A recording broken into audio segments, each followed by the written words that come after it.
ভাই চোর ভাই, তোর একটা কথা বলি।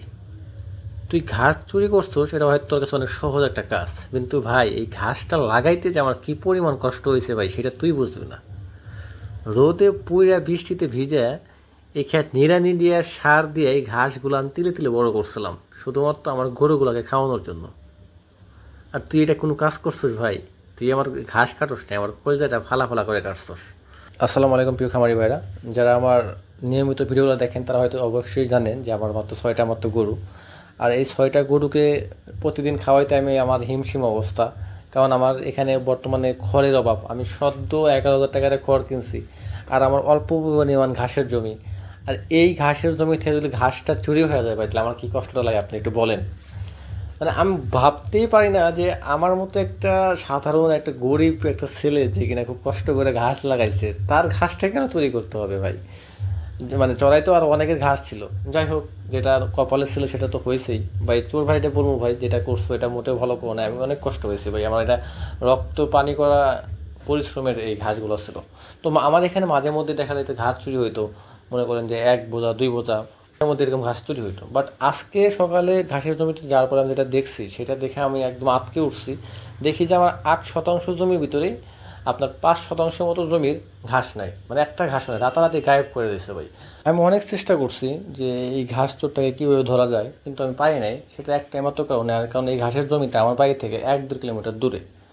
আর আমার পক্ষে সম্ভব না যে আমার কাজকর্ম ফেলে এই ঘাসের জমিটাকে পাহারা দেওয়া। যদিও বা আমি দিনের বেলায় ঘাসের জমিটাকে পাহারা দেবো, কিন্তু রাত্রিতে কিন্তু আমার পক্ষে সম্ভব না, কোনো মোটেই সম্ভব না। তাই আমি ভাবতেছি যে আমি এই জমিটার ঘাস লাগাবো না। এই জমিটা অনেক ভালো ছিল, উর্বর ছিল, আর এখানে নিয়মিত পানি দেওয়া যেত। সেজন্য আমি নানাকে বললাম, চলো আজকে আমি ঘাসগুলো সব কাটে নিয়ে আসবো। যদিও আমি আপনাকে একটা কথা বলি যে আমি প্রত্যেক দিন যখন ঘাস কাটার সময় হতো, আমি এই জমিতে যাইতাম, বড় বোঝা 1 বোঝা করে ঘাস নিজে কাইটা নিজে মাথায় নিয়ে বাড়িতে নিয়ে আসতাম। কিন্তু আজকে আমি মনের দুঃখে কষ্ট পাইয়া ভাই, আমি একটা ভ্যান ভাড়া করছি এবং জমিতে যত ঘাস ছিল সবগুলা ঘাসই কাটছি। যদিও খুব একটা বেশি ঘাস ছিল না, যে আটিগুলো দেখতেছেন মাত্র এই আটির 8টা আটি ছিল। তো সবগুলো ঘাস কেটে আমি বোঝা বাইন্দা বাড়িতে নিয়ে চলে এসেছি ভাই। এখন আপনাদের একটু দুঃখের কথা বলি, সেটা হচ্ছে যে আমার মতো যারা প্রান্তিক খামারি আছেন, নতুন খামারি আছেন, যারা কিনা খুব কষ্ট করে একটা খামার শুরু করছেন, তাদের অবশ্যই কিন্তু একটা আর্থিক একটা সংকট থাকে। যেমন আমার যে এখন আর্থিক সংকটটা চলতেছে, আমার এখন খড়ের অভাব। আমি সদ্য থেকে খ্যারগুলো কিনছি, আমার পক্ষে সম্ভব না আবার নতুন করে খ্যার কেনা। যেহেতু আমার 5 শতাংশ জমির ঘাস চুরি করছে ওরা, তার মানে আমার সর্বনিম্ন তারা 10 দিনের গরুর খাবার চুরি করছে। এইটা আমার সাথে অনেক বড় বেইমানি হয়েছে। আমার পক্ষে সম্ভব না এই ক্ষতিটা পুষিয়ে আনা। তো ভাই, আল্লাহ মালুম, সব কিছুর উপরে আল্লাহ আছেন একজন, উনি সব কিছুর বিচার করবেন। শুধু এইবারই প্রথম না, এর আগে আমার ঘাস অনেকবার চুরি হয়েছে। তো আমি তখন অল্প পরিসরে চুরি হয়েছে দেখা কিছু মনে করি না, কিন্তু এবার আমার যেটা হয়েছে, আমার সাথে যেটা হয়েছে ভাই, এটা আমার সাথে অনেক বড় অন্যায় হয়েছে। আমি খুব কষ্ট পেয়েছি।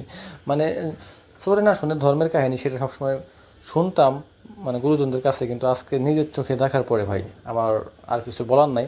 সবাই ভালো থাকবেন, আমাদের দোয়া করবেন। আসসালামু আলাইকুম রহমতুল্লাহ, জাযাকাল্লাহ খাইর।